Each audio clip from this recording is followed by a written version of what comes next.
This is CNN Breaking News.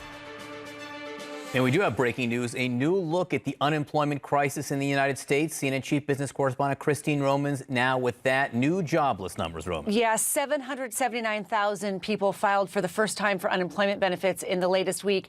And they're under the pandemic programs, another 348,000 filed. So that's 1.1 million people who lost work in the most recent week filing for unemployment benefits. It just shows you the layoffs are continuing as the virus rages in this country. John, this is 46 weeks in a row. I have sat here at 8:30 Eastern time on a Thursday morning and reported to you the depths of the crisis in the jobs market. Overall, people with at least 2 weeks of unemployment benefits, 4.5 million. Taken all together, all the people who are getting unemployment benefits, 17.8 million. The Treasury Secretary this morning saying that essentially we need to get back to jobs. And if people don't have jobs to pay their bills, we have to find support for those people to pay their bills. This is the backbone of the economy. Earlier this week, John, we learned that the Congressional Budget Office, the CBO, thinks the U.S. economy will get back to pre-pandemic size by the summer. You won't get back to those jobs, Allison, back to pre-pandemic jobs till sometime in 2024. Allison? Oh, my gosh. I hadn't heard that year yet. Christine, thank you very much for all the reporting. So millions of Americans are receiving food stamp benefits for the first time amid this pandemic and the economic fallout.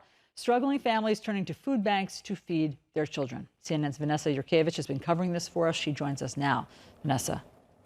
Allison, that's right. And that's why the Department of Agriculture is reviewing the program that they run, this food stamps or SNAP program that they run, to see whether or not they are providing enough money for families. We know from our reporting over the last 10 months and from the people you'll hear from this morning, it is not enough. Many families are having to cobble together several forms of getting food in order to just put it on their tables.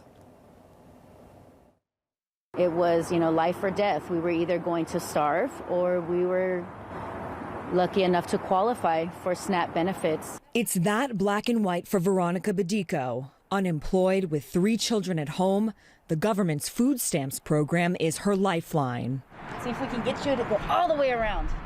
Many families are facing hunger for the first time. The number of Americans on food stamps or SNAP has grown by more than 20% during the pandemic, and spending skyrocketed to $90 billion. SNAP benefits came in, perfectly to help me subsidize the meals that were going to increase because everybody was at home for every meal and every snack. SNAP, the Supplemental Nutrition Assistance Program, is just that.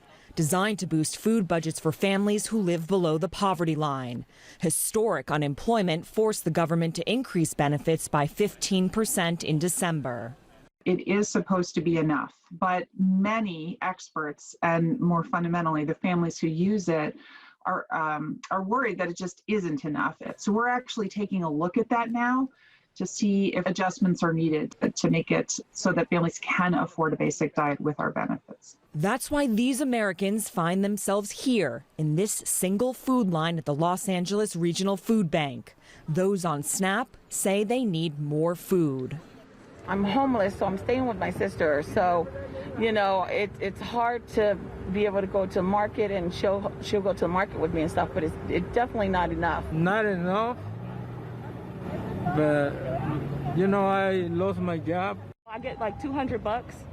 And, I can make it stretch, but, once it's gone, it's gone. The LA Regional Food Bank serves 900,000 residents a month, 1/10 of the LA population.